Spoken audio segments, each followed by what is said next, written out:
malta, daqui é o Master V e sejam bem-vindos aqui a mais um fantástico episódio no nosso canal.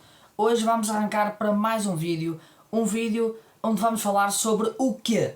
Antes de arrancarmos para o vídeo e antes de saberes do que é que vamos falar hoje, não te esqueças já de arrebentar com o teu like, com um comentário no final do vídeo, subscrevam o canal que é muito importante, ajudam-me imenso e ativem o sininho para vocês não perderem nenhum vídeo. Sai vídeo todos os dias, ao meio-dia e às 17 aqui no canal. E portanto, hoje vamos falar sobre o quê? Vamos falar sobre o 11 de maiores flops de sempre do Futebol Clube do Porto e também vamos falar do melhor 11 de sempre do Futebol Clube do Porto, na minha opinião. Depois, no final do vídeo, vocês comentam qual é o vosso 11 com os melhores flops do Futebol Clube do Porto e o vosso melhor 11, aquele 11 que vocês acham que é o melhor 11 da história da equipa portista. Vamos arrancar para o vídeo, bora lá!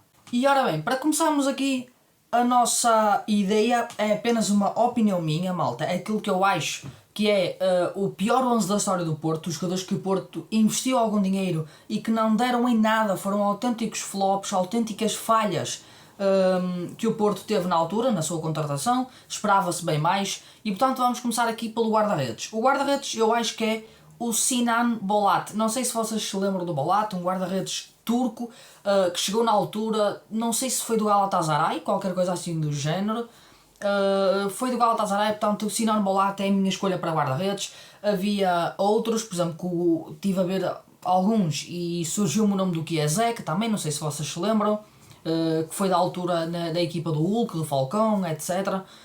Portanto, um ou outro eram boas opções, entretanto eu escolhi o Bolat. Digam-me a vossa opinião nos comentários se vocês concordam com esta decisão minha. Depois, para fazer direito, eu escolhi, aqui também tínhamos várias opções, eu optei por escolher o João Pedro, lateral que na altura o Porto contratou ao Bahia, creio eu, não, ao Grêmio, acho que foi ao Grêmio, que o Porto contratou o João Pedro. Foi um lateral que na altura prometia muito quando o Porto foi buscar, mas entretanto acabou por não dar em nada.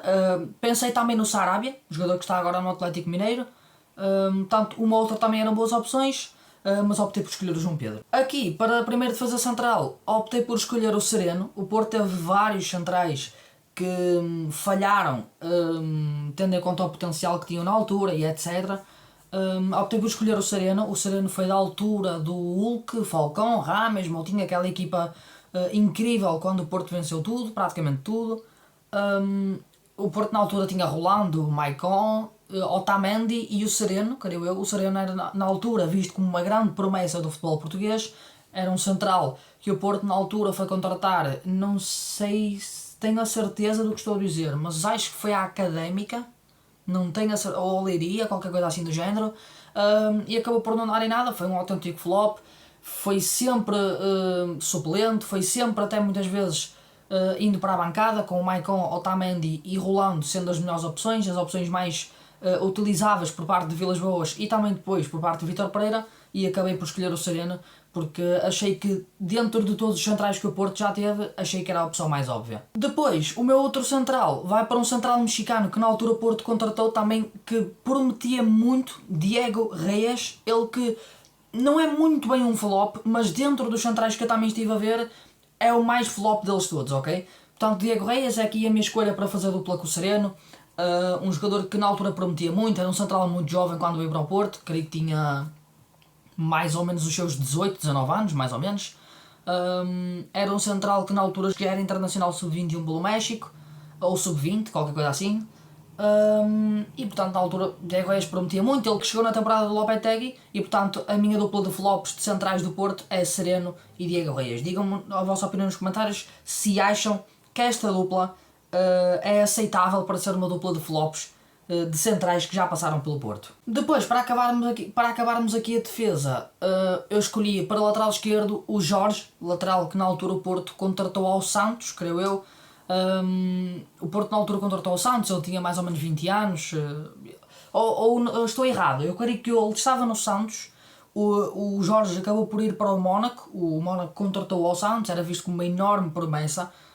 Chegou ao Mónaco na primeira temporada, acabou por não se impor, acabou por ser emprestado ao Porto, e depois foi um empréstimo, na altura já do Sérgio Conceição, um empréstimo que não correu nada bem. Esperava-se muito mais de Jorge, era um lateral muito promissor quando era jovem, mas acabou por não dar em nada, acabou por ser um autêntico flop.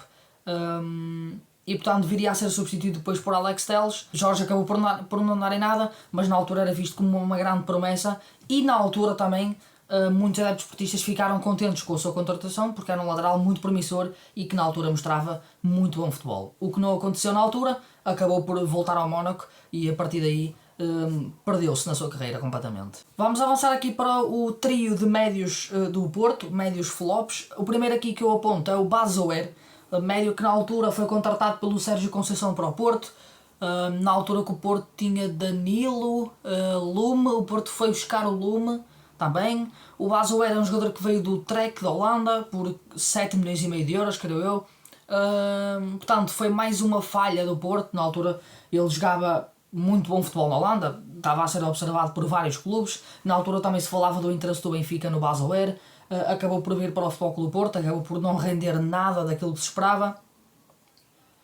E portanto aqui é mais um flop que eu aponto. O primeiro médio centro já está escolhido, Bazoer, na altura ele tinha 22 anos, acabou por não ser muitas vezes escolhido por Sérgio Conceição. Ele que chegou por empréstimo, por opção de compra na altura, o Porto acabou por não o comprar e acabou por retornar ao Trek da Holanda. Vamos falar agora praticamente do maior flop, ou pelo menos do top 3 de maiores flops do Porto, na minha opinião. Tendo em conta aquele valor de que ele custou, e vamos falar de Imbolá.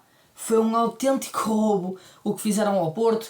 Porto comprou na altura o médio, creio que ao Marselha, por 20 milhões de euros e acabou por nem valer 2 milhões de euros sequer. Fez uma temporada horrível na altura do Lopetegui.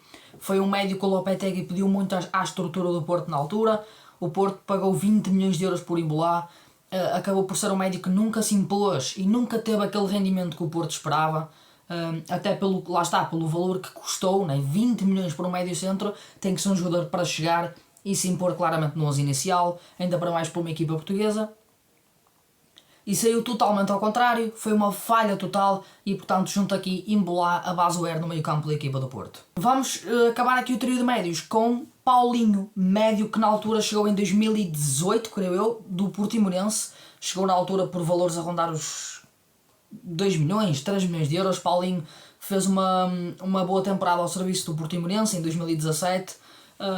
Acabou por rumar ao Futebol Clube do Porto, não se sabe bem como, na altura. Apesar de ter feito uma boa temporada, nunca na vida era jogador para uma equipa como o Porto. Acabou por ser contratado, acabou por ser uma escolha de Sérgio Conceição. E portanto é mais uma contratação falhada de muitos jogadores que o Porto foi contratar ao Portimonense durante estes longos anos. Não entendo muito bem o porquê, mas pronto, são opções. Não sei o que é que se passava. O que interessa é que Paulinho foi claramente uma falha. O Porto investiu no jogador, esperava que o jogador rendesse mais, não rendeu muito e depois o Futebol Clube do Porto acabou por vendê-lo para a China. E portanto Paulinho é a minha terceira escolha para o meio campo. Vamos avançar para o ataque. O ataque não há muito a dizer, malta. Vamos falar aqui do primeiro extremo esquerdo, claramente Nakajima. Onde é que anda o japonês? Eu sinceramente nem sei. Eu acho que ele anda para a China, para o Japão, anda por esses países assim da Ásia ou do Médio Oriente ou o que quer que seja. Está completamente com a carreira perdida. Nakajima na altura, quando estava no Portimonense, fez uma excelente temporada ao serviço do Portimonense. Era um dos melhores jogadores fora dos 3 grandes de Portugal, ok? Que não haja dúvidas sobre isso. E muita gente na altura falava sobre isso. Mas o Porto acabou por investir muito dinheiro dele. Na altura ele estava a ser seguido pelo Porto, Benfica e Sporting, pelos 3 grandes de Portugal. Acabou por se juntar ao Porto por um valor enormíssimo, 12 milhões e meio por 50% do passe. Ok? Estamos a falar ali de valores a rondar os 24 milhões de euros que custou Nakajima. Porque o Porto deu os 12 milhões, mas por 50% do passe. Acabou por ser uma autêntica falha. Esperava-se muito mais certamente do japonês. Era um jogador muito criativo na altura do Portimonense, muito desequilibrador. Acabou por nunca render aquilo que se esperava. Teve alguns jogos como titular, na Taça Portugal, Taça da Liga, mas nem isso conseguiu aproveitar e portanto o Porto nunca mais aproveitou e portanto desfez dele. Nakajima é a minha primeira escolha para o ataque do Porto. Vamos falar aqui para o extremo direito do mini Messi da altura, Juan Iturbe. Ele que na altura era visto como uma das maiores promessas do futebol argentino. O Futebol Clube do Porto não tinha, quando tinha verdadeiramente poder de negociação, chegou lá ao clube onde ele estava, que já não me lembro qual é. Se vocês souberem nos comentários digam aí por favor.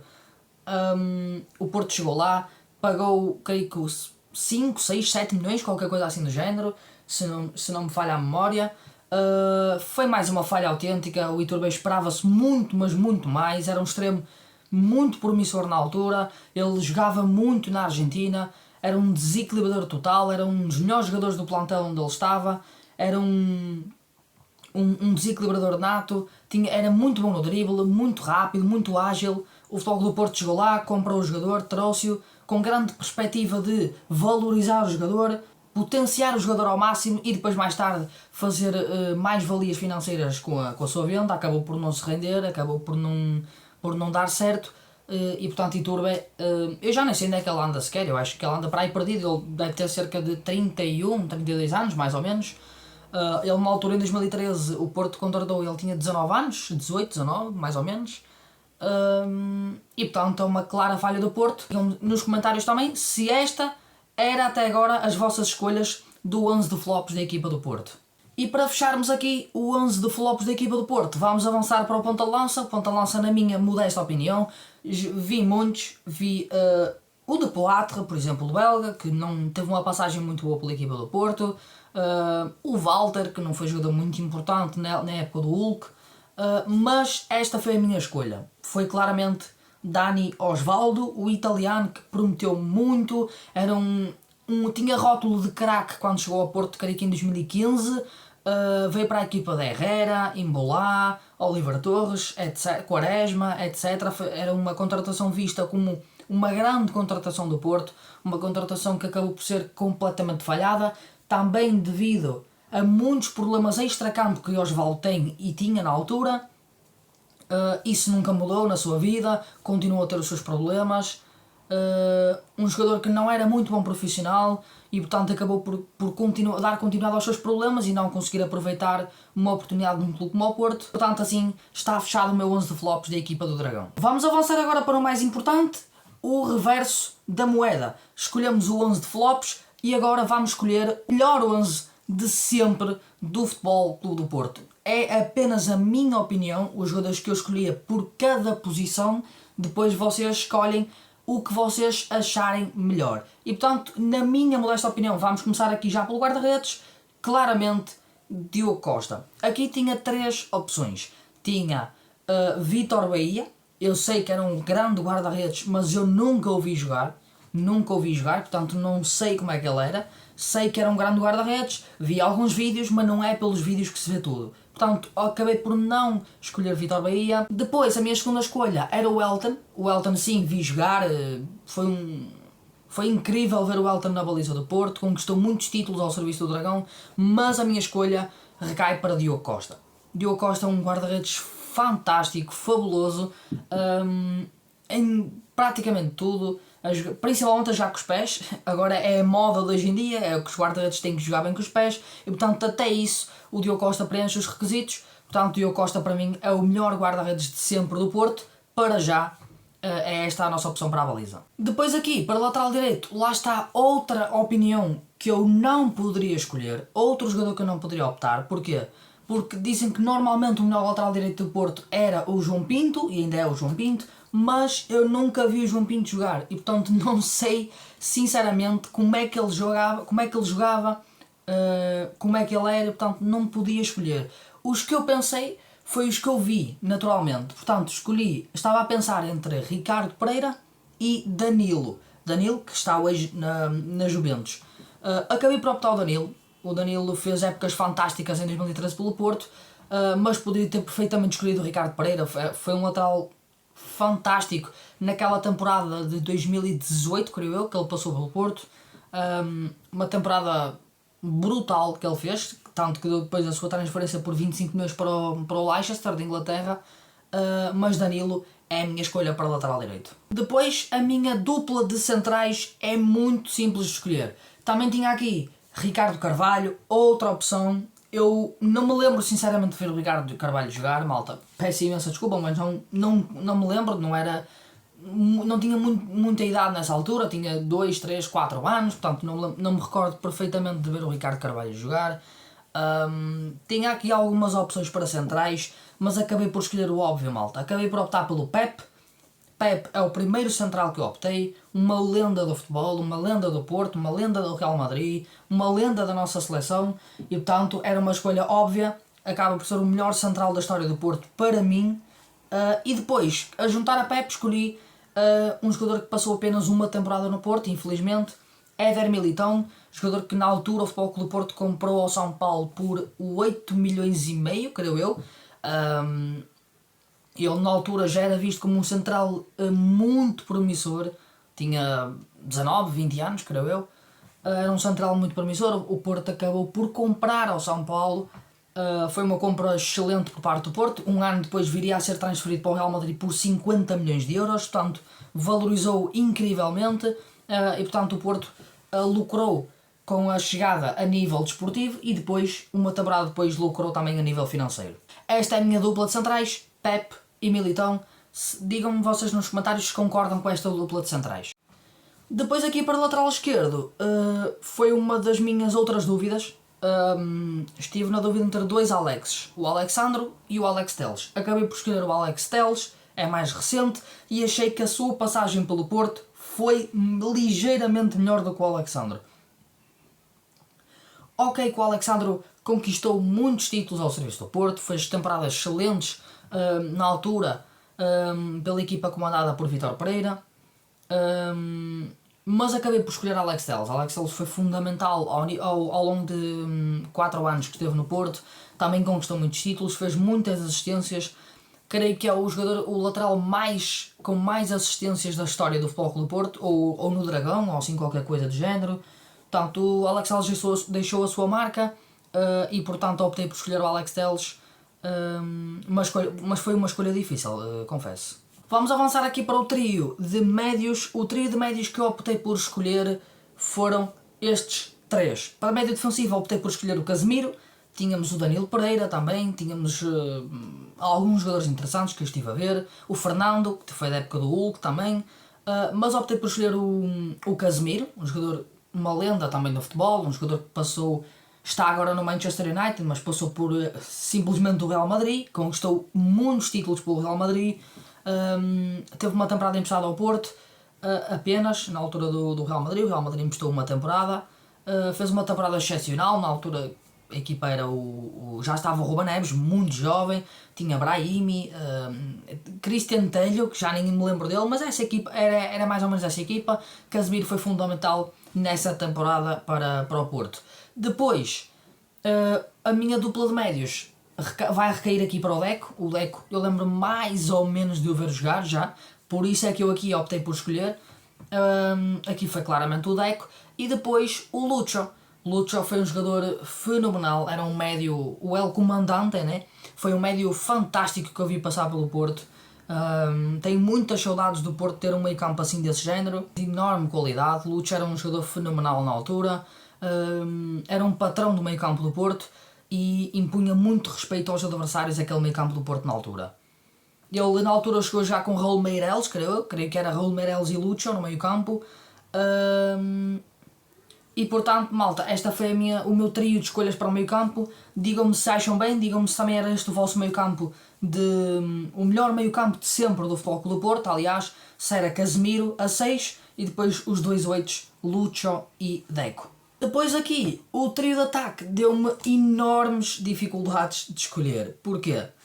Porque, primeiro, extremo esquerdo, optei por escolher o colombiano Luís Dias. Luís Dias foi um jogador fenomenal, destacou-se imenso ao serviço do Futebol Clube do Porto, foi um jogador muito barato para aquilo que depois veio a render, um jogador que custou mais ou menos 7 milhões ao Júnior Barranquilla da Colômbia. Foi um jogador, teve passagem pelo Porto fenomenal. No primeiro ano teve dificuldades, no primeiro ano teve muitas dificuldades, mas depois acabou por se impor muito no Futebol Clube do Porto. Foi um jogador fenomenal, conquistou alguns títulos, depois viria a ser transferido para o Liverpool e ainda hoje no Liverpool é um destaque da equipa dos Reds e portanto foi um excelente extremo esquerdo do Porto, na minha opinião o melhor, mas tive aqui muita dificuldade porque pensei claramente noutro jogador que eu adoro e que foi um dos melhores extremos esquerdos do Porto, nada mais nada menos do que Brahimi, que também foi um extremo esquerdo do Porto, mas foi uma escolha super difícil. aqui poderia caber tanto um como o outro. Acabei por escolher 2 dias, mas poderia estar perfeitamente aqui o Brahimi. Depois vamos avançar aqui para o extremo direito. Aqui, por um lado foi difícil, mas por outro lado não foi difícil. Vou explicar porquê. Pensei na parte menos difícil, ou seja, escolhi logo o Hulk. Hulk como o melhor extremo direito de sempre da equipa do Porto. Mas depois também tive algumas dificuldades. Porque pensei em Corona. Corona também teve passagens brilhantes pelo Porto. Teve 5 ou 6 anos aqui. E portanto foi um jogador fenomenal ao serviço, sempre que estava ao serviço do Porto. E depois pensei nada mais nada menos do que o Mustang, o Harry Potter, Ricardo Quaresma. Foi um jogador brilhante, teve uma carreira brilhante, sempre que passou pelo Porto teve passagens brilhantes, foi um jogador fenomenal, era um extremo direito que desequilibrava completamente. Sempre que estava aqui em Portugal foi sempre um dos melhores jogadores do campeonato e portanto Quaresma nunca é de deixar de fora de um dos melhores extremos direitos que passou pelo Futebol Clube do Porto, mas aqui, com muita pena minha ao Quaresma e ao Corona, acabei por optar pelo Hulk. Vamos terminar aqui o melhor 11 de sempre do Porto. Com o ponta de lança, aqui estava claramente decidido entre 2. Entre Falcão e Jackson Martínez. Não deixando de fora também excelentes temporadas, por exemplo, Evanilson, Taremi, os números que tiveram, a influência que tiveram ao longo destes anos no Porto, mas claramente um dos melhores pontas de lança do Porto ou era Jackson ou era Falcão. Acabei por optar pelo Falcão, achei o Falcão ligeiramente melhor. O Jackson foi um jogador também fantástico, era um ponta de lança mortífero dentro da área, raramente falhava as oportunidades, era um avançado letal. O colombiano é um dos melhores marcadores de sempre do Futebol Clube do Porto, da história do Futebol Clube do Porto. Mas acabei por optar por Falcão. Falcão naquela altura que o Porto conquistou a Liga Europa, o Campeonato, a Taça de Portugal, etc. Aquela época brilhante em 2010-2011, foi um avançado, foi dos melhores avançados da Europa. Eu creio que ele até foi incluído no melhor 11 da Europa quando estava no Futebol Clube do Porto. Portanto, por aqui está tudo dito, né? Falcão é Falcão e portanto acabei por optar pelo colombiano, aliás, que são os 2 colombianos, Jackson e Falcão. O Porto com os colombianos normalmente costuma-se dar muito bem, mas acabei por optar pelo El Tigre Radamel Falcão. Portanto, esta é a minha equipa. Digam-me se acham que mudavam alguma coisa. Olha, Master V mudava o guarda-redes para tal, mudava o avançado para este porque tal. Digam-me se mudavam alguma coisa e porquê que mudavam, ok? E é isso, malta. Se vocês quiserem mais vídeos destes aqui no canal, não se esqueçam de rebentar com o like, com o comentário, que é muito, muito importante. Eu também estou a pensar trazer isto do Benfica e do Sporting, 11 de flops e o melhor 11 de sempre. Se vocês quiserem, já sabem. É arrebentar com o like, dar aquele apoio fantástico, subscrever o canal e ativar o sininho para não perder nenhum vídeo aqui no canal. Sai vídeo todos os dias ao meio-dia e às 17 e portanto é não perder, ok? Eu sou o Master V, vou-me despedir com um grande abraço, portem-se bem e tchau.